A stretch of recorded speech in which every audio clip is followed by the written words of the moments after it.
paz, queridos. Que bom estarmos aqui novamente no nosso programa semanal da Escola Bíblica Dominical. Hoje, para darmos início a uma nova série de estudos bíblicos, tá?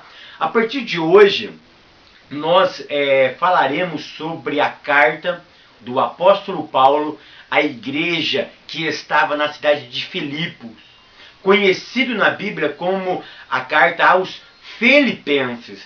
Então, a nossa revista desse trimestre, ela tem essa capa, né, muito interessante, que vamos estudar a carta aos Filipenses. A nossa aula de número 1, ela tem como título Paulo e a igreja em Filipos. Hoje, o que nós vamos abordar? Nós vamos dar um breve resumo, tá, de como essa carta foi escrita, tá, por quem ela foi escrita, e vamos começar a entrar em alguns detalhes teológicos dessa aula. Queridos, eu queria fazer um pedido para vocês. Não perca nenhuma dessas aulas. Não perca por hipótese alguma. Por quê? Porque essas aulas fará com que você cresça de forma intelectual e espiritual. A carta de Paulo aos Filipenses é uma carta esplêndida, é uma carta maravilhosa. Nós vamos absorver alguns detalhes preciosíssimos dessa carta. Essa carta, ela elabora, ela elenca tanto teologia como praticidade da vida. Então não perca nenhuma dessas aulas. Indica para os seus amigos, indica para os amantes da Bíblia Sagrada, divulgue essas aulas, porque a carta aos Filipenses é uma carta esplêndida, tá? Queridos, qual é o objetivo da nossa aula hoje?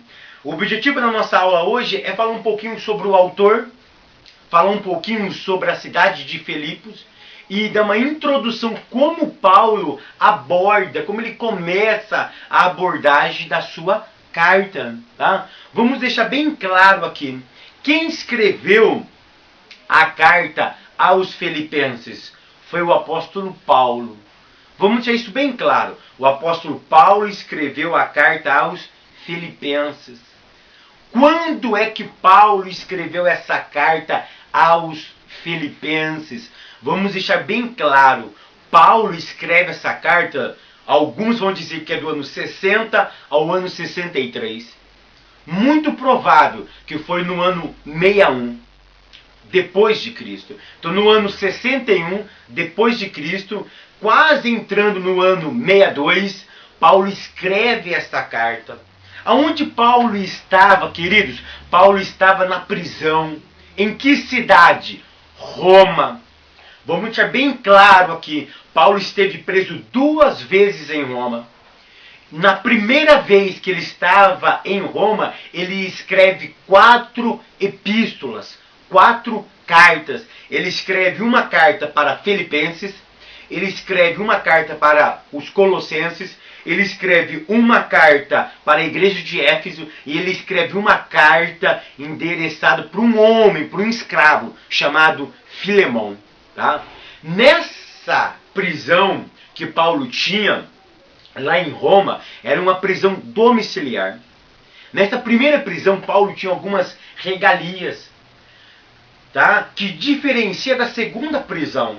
A segunda prisão, que também foi em Roma, Paulo não tinha regalias. E Paulo, na sua segunda prisão, ele esperava a morte. Foi aquilo que quando ele escreve para Timóteo: combati o bom combate, acabei a carreira, guardei a fé. Ali Paulo já estava na sua segunda prisão. E Paulo então estava esperando a morte. Nessa carta não. Nesse primeiro momento em que ele estava preso em Roma, ele até expressa à igreja, aos Filipenses, que ele ansiava vê-los de novo, porque ele aguardava a sua soltura, aquilo que nós chamamos hoje de habeas corpus. Ele esperava o relaxamento da sua prisão. Então Paulo, ele estava em Roma, mas ele tinha algumas regalias, dentre quais ele poderia escrever cartas e receber amigos. ele tinha uma certa comunicação, uma certa liberdade naquela prisão. E isso fez com que ele escrevesse essa carta. Algo muito interessante na carta aos Filipenses, que, olha o paradoxo, querido, leva isso para você. Paulo estava preso, mas o que ele mais enfatiza nessa carta é a alegria. Alguns teólogos chamam essa carta de a carta da alegria. Parece uma antinomia, algo paradoxal. Um homem preso estando alegre. Um homem aprisionado, mas exalava alegria e pedia para que os outros ficassem alegres também. Então, um primeiro ponto, um princípio que nós aprendemos em dificuldades da vida, é possível ser alegre. Queridos, então nós já vimos quem escreveu essa carta, quando ele escreveu essa carta, mas vamos voltar um pouquinho no tempo, tá? Vamos voltar 10 anos atrás, para saber, sabe o quê? Como essa carta foi escrita, como essa igreja, melhor dizendo, foi fundada. Eu falei para vocês como a carta foi escrita. Agora eu vou falar como a igreja nessa cidade foi fundada.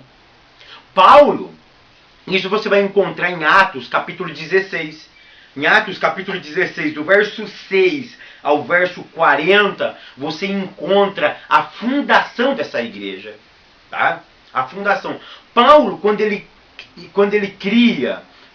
funda, melhor dizendo, a igreja que estava em Filipos, tá? Que estava numa cidade já da Europa, Paulo ele fazia a sua segunda viagem missionária. O interessante é que a primeira viagem missionária de Paulo foi um sucesso. Paulo volta, olha a cena que eu vou descrever. Paulo, Silas e Timóteo, eles elaboram, tá, aqui na terra, qual seria as próximas cidades que eles iriam entrar como evangelho. E Paulo, ele começa a traçar o itinerário da sua segunda viagem missionária. E Paulo pega a sua equipe missionária, entra dentro do barco e vão para a sua segunda obra missionária. Mas tem um detalhe. No capítulo 16 e no verso número 6 de Atos dos Apóstolos, a Bíblia diz assim: e passando pela Frígia e pela província da Galácia, foram impedidos. Por quem? Pelo Espírito Santo, de anunciar a palavra na Ásia. Queridos, olha que interessante.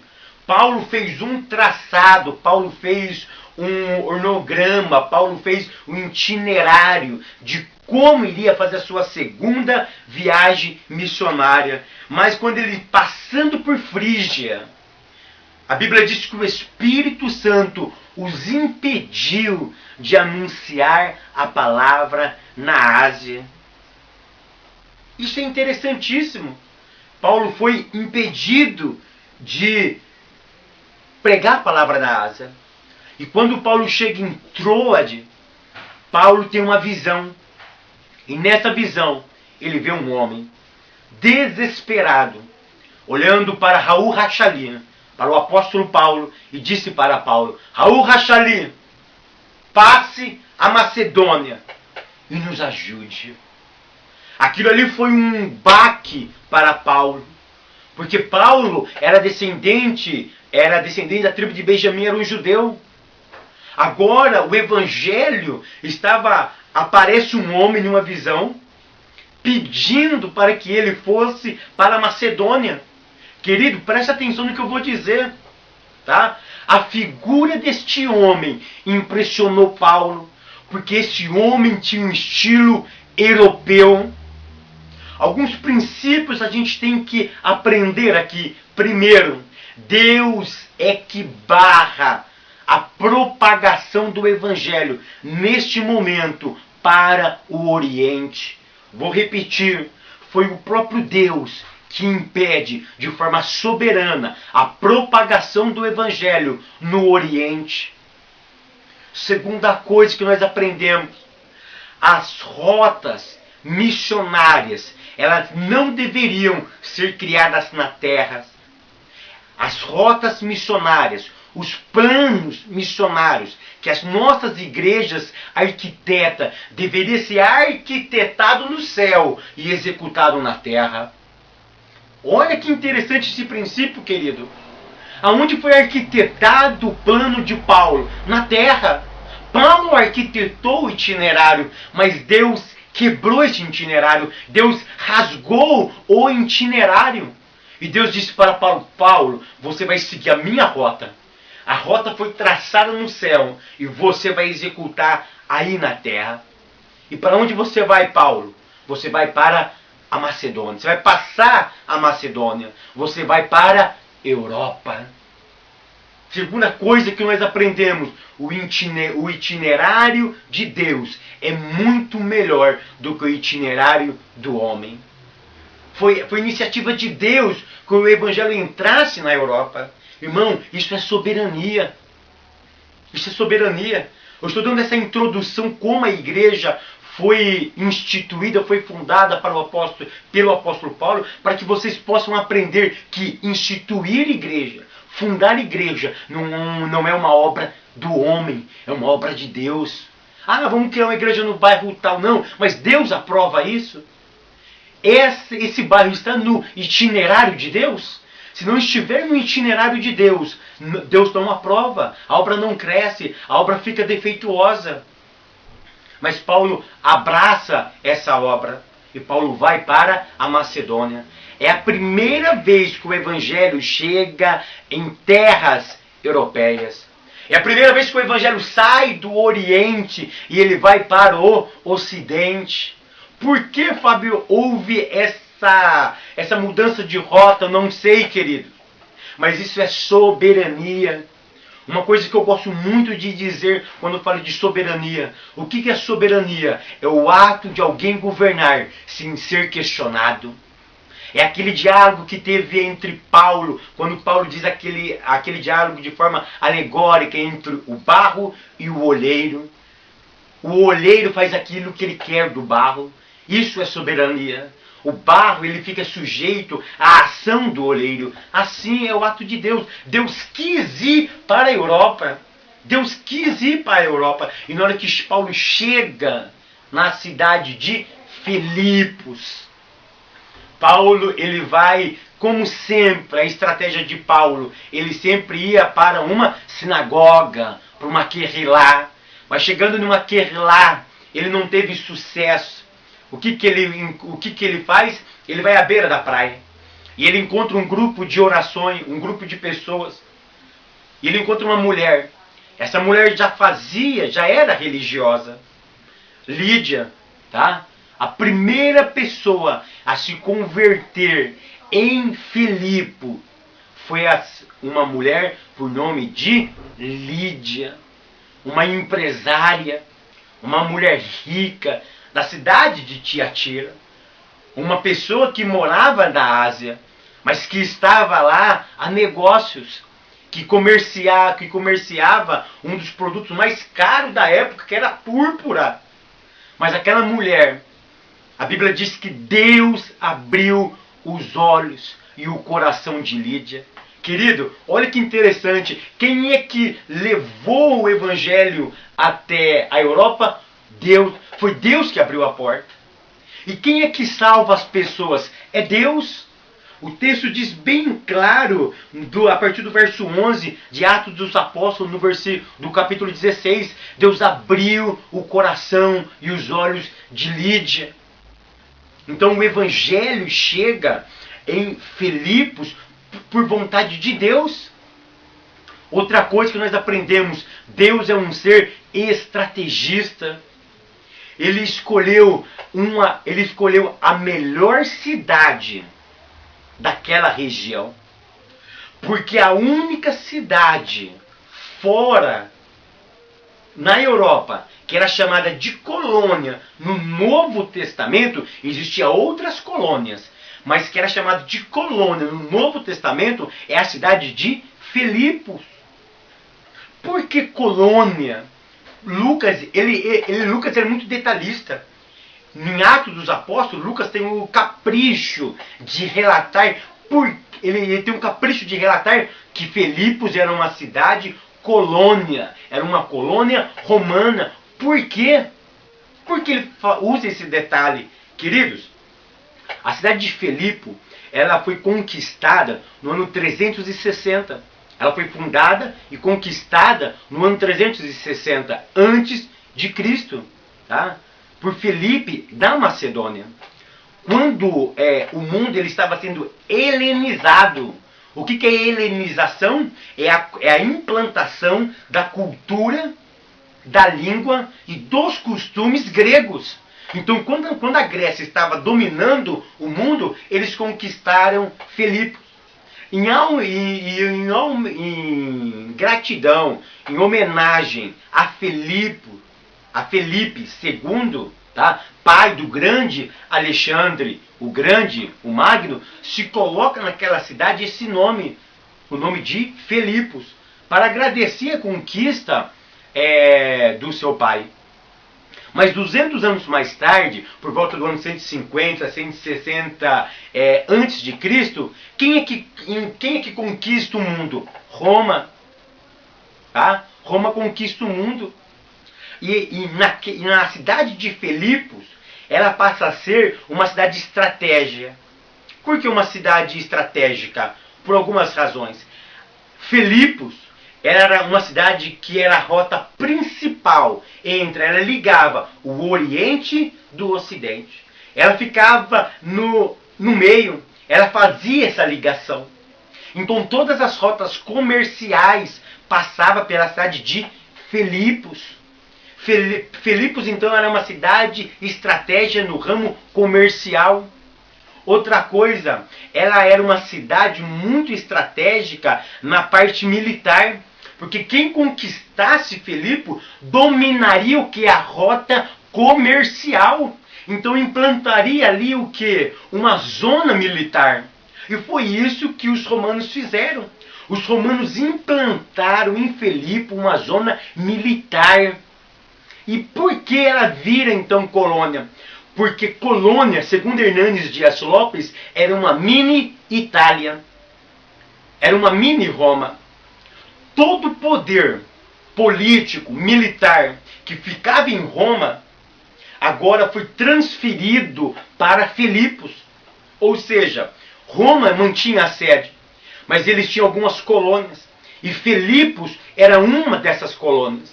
E nesse ponto estratégico, Paulo ele até narra, Lucas, ele até narra isso em Atos dos Apóstolos, que na cidade de Filipos tinha magistrados. Tinha a corte romana, ficava lá horas. A corte romana só podia ficar em Roma. Por que ela estava na cidade de Filipe? Porque Lucas narra esse detalhe. Ela era uma colônia. E Deus é um ser estrategista. Então, a Filipos era uma mini Itália. Era uma mini Roma. Lá tinha todo o poder agregado ali. Os impostos daquela região ficavam na cidade de Filipos. E Deus é um ser estrategista. É por isso que ele impede a propagação do evangelho por um certo período na região da Ásia. E ele pede para que Paulo execute um plano que foi feito no céu e entrasse na Europa. E não fosse em qualquer cidade, fosse numa cidade importante. Qual era essa cidade? Filipos. É por isso que Lucas é detalhista. Irmão, abra o seu coração e perceba as nuances desses detalhes. Olha como a Bíblia é rica em detalhes. E esses detalhes traz princípios para a nossa vida cristã. Traz princípios para a nossa praticidade da vida. Ou seja, foi Deus que institui igreja. E é Deus que salva igreja. É Deus que salva pessoas. Deus pede para Paulo executar um plano que foi planejado no céu.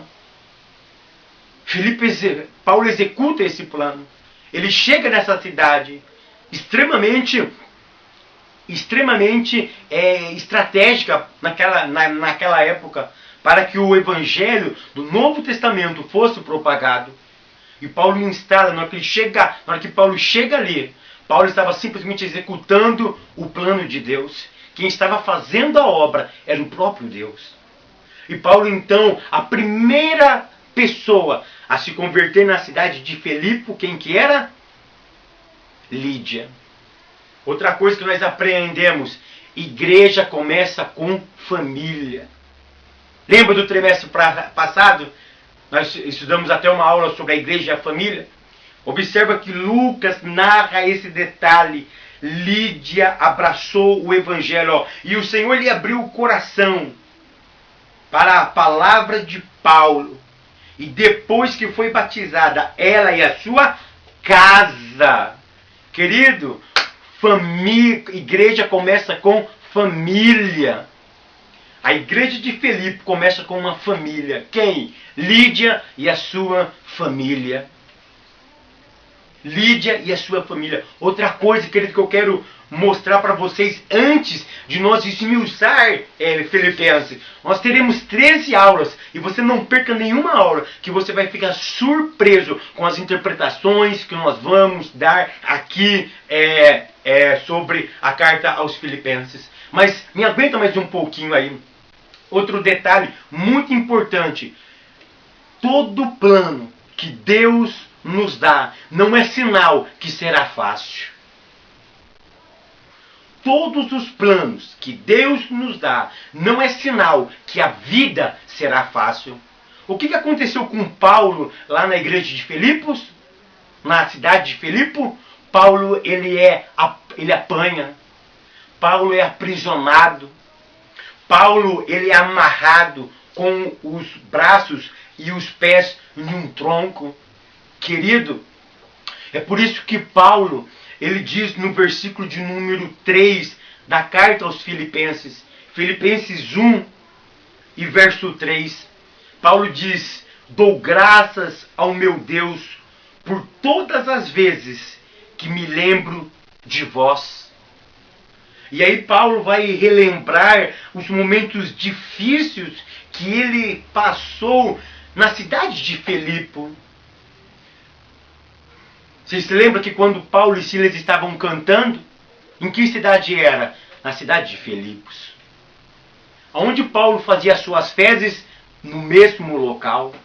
Onde Paulo urinava? Naquele mesmo local. Ele não podia sair. Ele estava preso.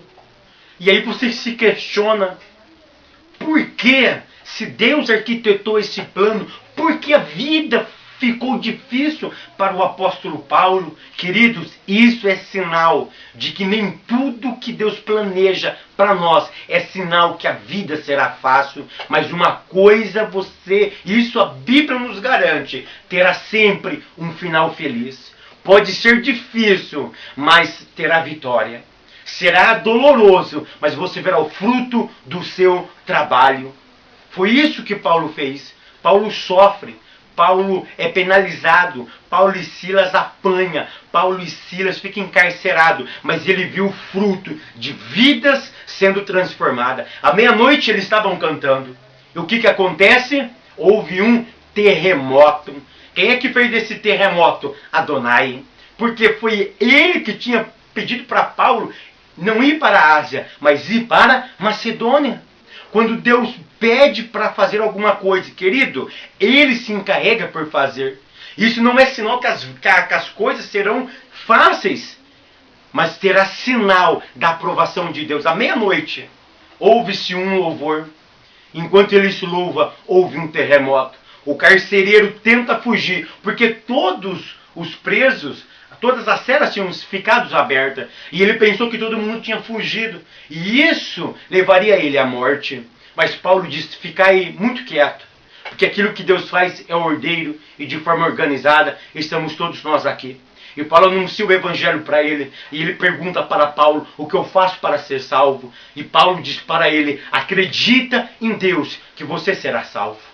Acredite em Jesus que você será salvo. E ele acredita. E a Bíblia diz que aquela família foi salva. O carcereiro e toda a sua família foram salvas. Bendito seja o nome do Senhor. O que nós aprendemos aqui, querido? Que aquilo que Deus arquiteta, que aquilo que Deus planeja, Não é sinal que será fácil, mas é sinal que terá vitória. Que o seu trabalho não será fácil, mas você verá recompensa. Você verá frutos desse trabalho. Então esse é o pequeno contexto como a cidade de Filipe ela foi impactada pelo Evangelho. E agora, queridos, nós vamos entrar um pouquinho propriamente dito na lição, tá? Eu já falei quem escreveu essa carta, quem escreveu? Paulo. Em que ano Paulo escreveu a carta? No ano 61, ok? No ano 51 foi a implantação da igreja. 10 anos depois, Paulo escreve uma carta para a igreja. E por que Paulo escreveu essa carta? Tinha algum pecado em Filipenses? Não. Tinha algumas heresias? Não necessariamente. Tinha, mas Paulo vai enfatizar algumas coisinhas que depois nós veremos no decorrer da aula. Mas Paulo escreveu essa carta para agradecer pela ajuda. A Bíblia usa o termo cooperação da igreja de Filipenses com o seu ministério. Querido, para quem Paulo escreve essa carta? Isso está muito bem claro no verso de número 1. No verso 1 diz assim, ó, Filipenses capítulo 1, verso 1. Paulo e Timóteo, servos de Jesus Cristo, a todos os santos. Primeira coisa, Paulo estava escrevendo para os santos. Aonde ficavam esses santos? Na igreja que estava em Filipos. Depois de 10 anos, uma igreja que começou com Lídia e sua família, agora já era uma potência dentro da Europa. Já era uma potência naquela cidade. E Paulo escreve para quem? Para os santos daquela igreja. Quem que eram esses santos? Um grupo um grupo seleto? Um grupo separado dentro da própria igreja? Não. Paulo estava escrevendo para todas as pessoas que eram participantes do Evangelho.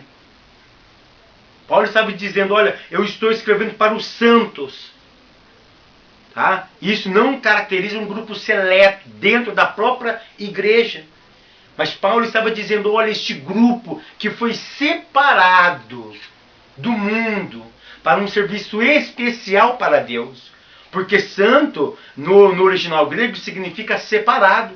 Então Paulo estava escrevendo para aqueles que foram separados. Por quem? Paulo diz, santos em Cristo Jesus. Ou seja, ninguém se torna santo, queridos. Quem é que faz alguém ser santo, separado do mundo e do pecado? É Cristo. É a obra expiatória na cruz do Calvário que faz com que nós nos separamos do mundo e abraçamos a fé de Deus. E Paulo também escreve para os bispos e diáconos. Queridos, por que existe essa dicotomia entre santos e bispos e diáconos? Vou deixar bem claro. Quando Paulo escreve aos santos, é o todo. É todo mundo. E por que ele enfatiza esse grupo de presbíteros, de diáconos e bispos? Tá?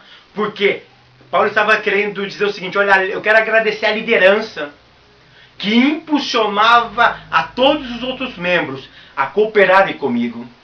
Tá? É isso que Paulo está querendo dizer. Os santos eram todos. Até os bispos e diáconos estão na palavra santos. Aí ele pega pessoas santas, separadas para essa obra, que no caso era uma liderança, e diz, olha, a liderança que está comovendo eles a abraçar essa causa de me ajudar no Evangelho. Então, por isso que eu quero agradecer a liderança que faz parte dos santos. Então, bispos e diáconos é uma parte do todo. Ok? Vamos deixar isso bem claro. Não são dois grupos diferentes. Santos é um grupo e diáconos e bispos são outro. Não. Santos é toda a comunidade. É o todo. Desse todo, ele pegou um grupo. Que grupo ele pegou? A liderança. Ele poderia pegar o grupo do louvor, o grupo da visita, o grupo de evangelismo, mas ele pegou a liderança geral, que que tomava conta de todos os santos, que ele também era um santos, tá? Então a carta é destinada a esse grupo de pessoas, aos santos. Por quê? Porque foram separados para uma grande obra. Querido, aí Paulo dá a famosa bênção apostólica. E aí no versículo 3, ele diz o motivo da carta. Qual é o motivo da carta, Fábio? Alegria. É esse o motivo de Paulo. Paulo diz, olha, dou graças ao meu Deus todas as vezes que me lembro de vós. Paulo estava preso. E Paulo lembrava do que eles tinham feito. E Paulo ficava muito alegre. Paulo diz no verso 4, fazendo sempre com alegria, orando por vós em todas as minhas súplicas. No versículo 5, Paulo vai explicar por que ele lembrava e se alegrava. Olha a palavrinha, queridos, pela vossa cooperação. Tá? Paulo ele estava alegre. Paulo ele lembrava, Paulo estava preso lá. E Paulo ele trazia à memória histórias que lhe davam esperança. Esses dias eu preguei isso na minha igreja, querido. Malaquias 3:21. Parece que eu vejo Paulo agora, sentado na prisão, lembrando histórias que lhe davam esperança. E ele lembrava que histórias? Ele lembrava o verso 5, ele lembrava pelas cooperações que essa igreja fazia com ele. Porque se passou 10 anos da implantação da igreja até esse momento da prisão. Mas Paulo ele estava ali agora lembrando da cooperação. Querido, presta atenção num detalhe.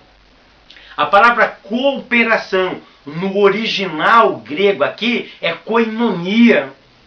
O que é koinonia? Koinonia é algo em comum, tá? É fraternidade. É um grupo viver em comunhão. É um grupo viver em prol de algo, de um objetivo próprio.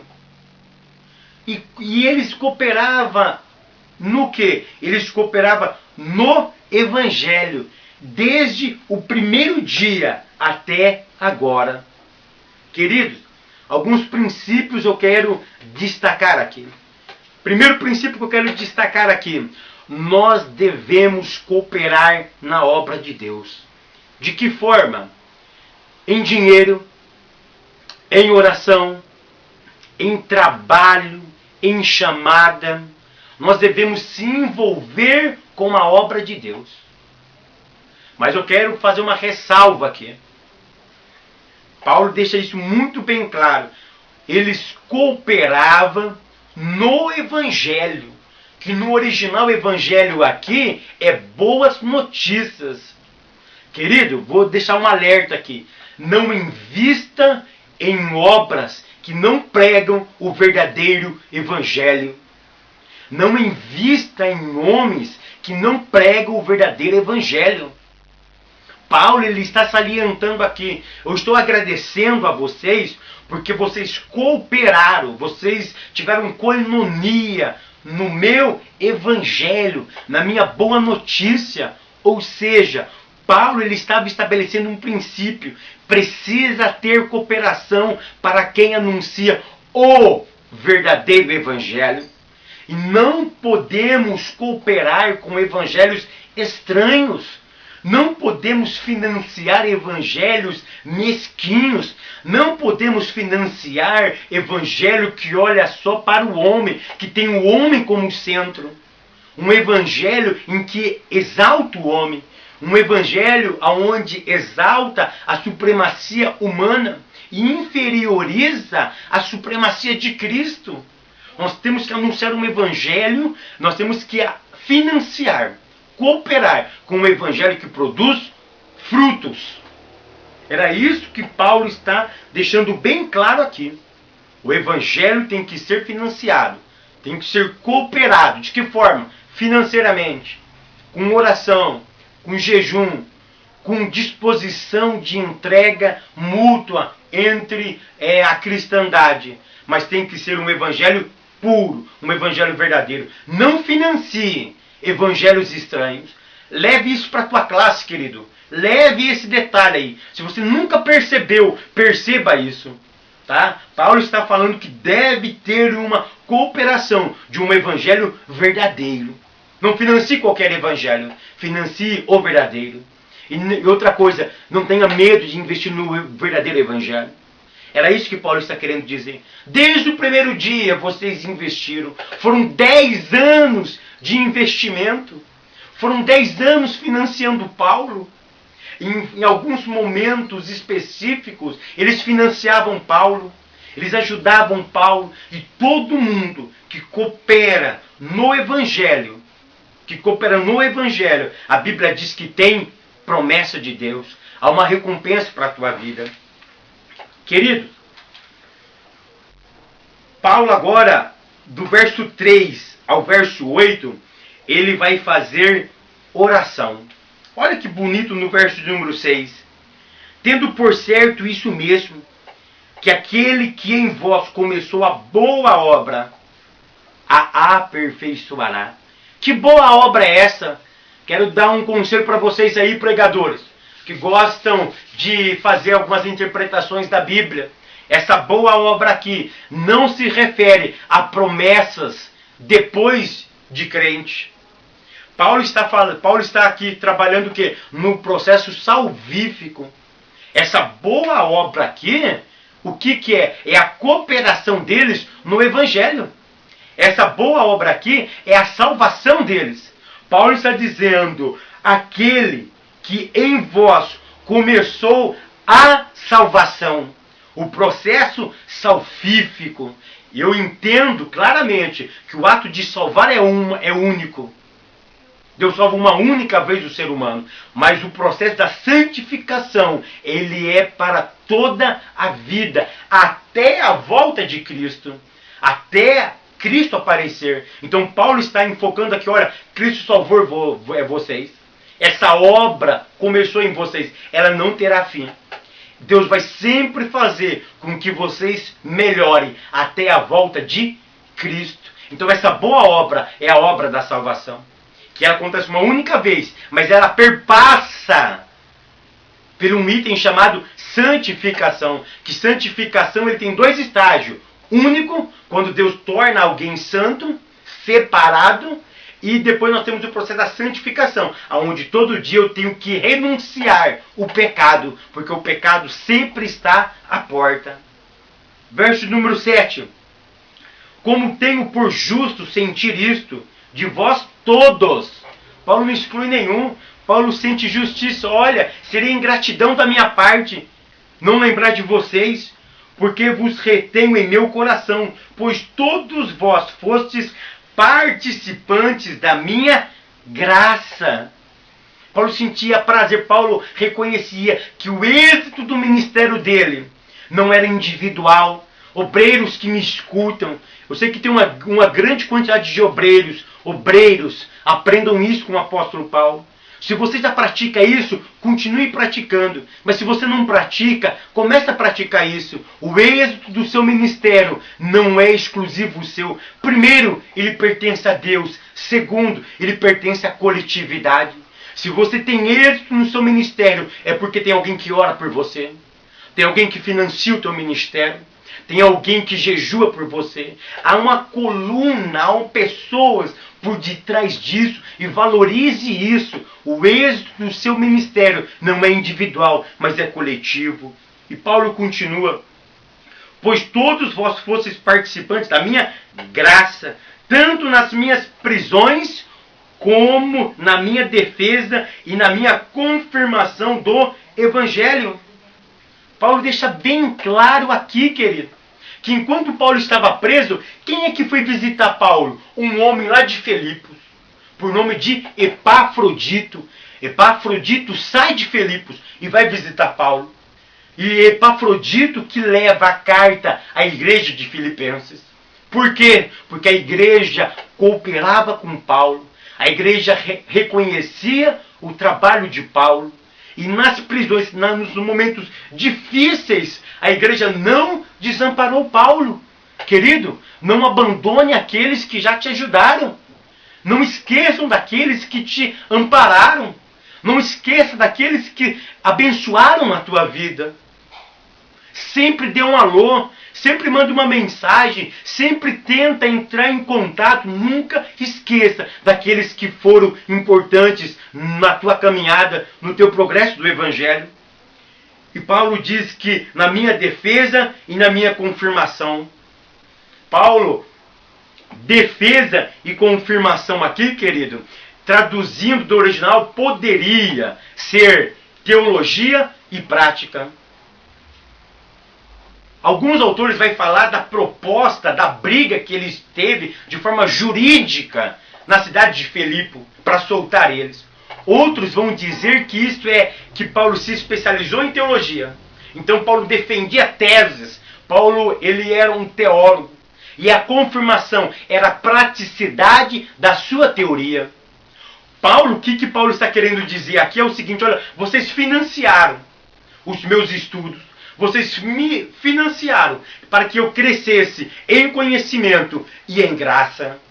É isso que está implícito no original. Paulo, ele detalha isso com muita propriedade. Paulo diz que é inseparáveis estudo bíblico e praticidade. Paulo diz que os dois têm que viver entrelaçados.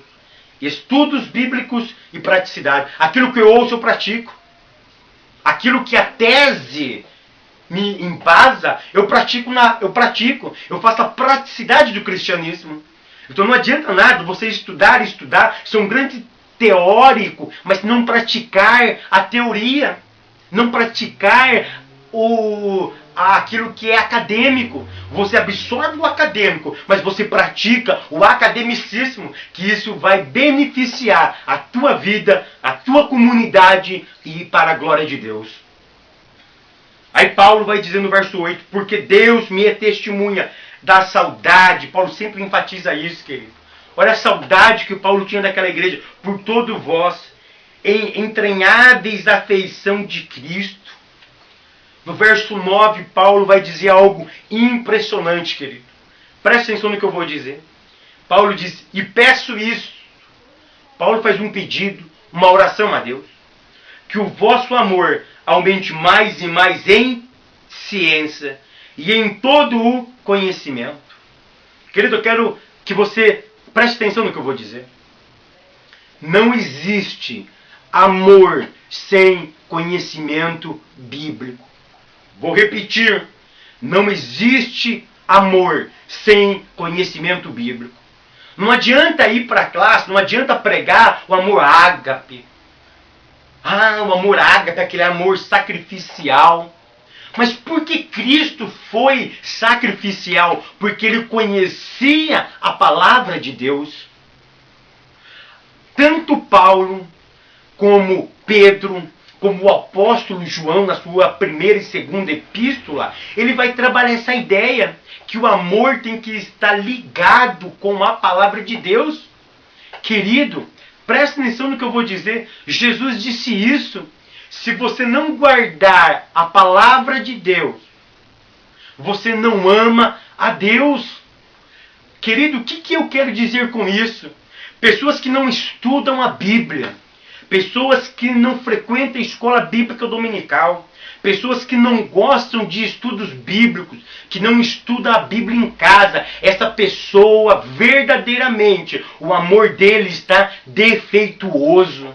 O amor bíblico que nós encontramos é um amor ligado a conhecimento bíblico. Aqui eu não estou falando de teologia. Aqui eu não estou falando de academicismo propriamente dito. Eu estou falando de ter conhecimento dos mandamentos de Deus. É isso que Paulo trabalha aqui no verso 9. Que o vosso amor aumente mais e mais em ciência. Paulo faz um link, um hipertexto entre amor e conhecimento. Paulo está querendo dizer, ora, amor e conhecimento bíblico são inseparáveis. Mas eu amo a Deus, eu tenho um afeto a Deus. Mas ele não conhece a Bíblia. Ele não conhece princípios da cristologia. Ele não conhece quem é o seu Deus. Ele não conhece doutrinas bíblicas. Ele não conhece mandamentos de Deus. Então, como ele pode amar a Deus numa totalidade, sendo que ele não tem conhecimento bíblico? Querido, igreja, alerta, desperta. Essa carta de Filipenses, ela vai nos abrir os olhos. Há um clamor na nação brasileira para que nós reveja os nossos conceitos cristãos. Amar não é meramente um sentimento. Amar para Paulo, para a Bíblia, é conhecimento. Vou repetir, para Paulo e para a Bíblia e para Jesus. Amar não é meramente um sentimento, mas é um conhecimento. Quando você mais conhece, mais você ama. Quanto mais você estuda, mais você ama. Quanto mais você se aprofunda na palavra de Deus, mais você fica impressionado com as atitudes e com os atributos de Deus. E quando você conhece, você se apaixona. É igualzinho namorado. Você conhece a menina, tem aquela primeira impressão, mas quando você vai se relacionando, o seu amor vai aumentando. Assim é como a Bíblia. É isso que Paulo está querendo dizer. Olha, eu estou pedindo para vocês, filipenses. Eu sei que vocês já amam, mas eu quero que esse amor seja entrelaçado com a ciência, com o estudo da palavra de Deus. Quando nós passarmos a estudar a palavra de Deus, nós passaremos a conhecer mais e mais a Deus. Então passaremos a amar a Deus. Querido, eu quero terminar essa aula pedindo para que você não perca nenhuma das nossas aulas. Você viu que eu dei alguns pontos impressionantes aqui. Alguns pontos você já sabia. Outros pontos talvez você não sabia. O que você sabia serviu como vacina. O que você não sabia serviu para despertamento. Vamos nos despertar, igreja. Vamos acordar para ter um entrelaçamento entre praticidade e conhecimento bíblico. O clamor do professor Fábio Segantin é para que vocês passam a viver de forma entrelaçada entre conhecimento e praticidade, entre afeição e academicismo, em que a palavra de Deus passa a ter prioridade na sua vida. E quando vocês passam a conhecer mais e mais a palavra de Deus, vocês podem ter certeza que o amor de Deus será derramado em vossos corações. Que Deus continue abençoando a nação brasileira.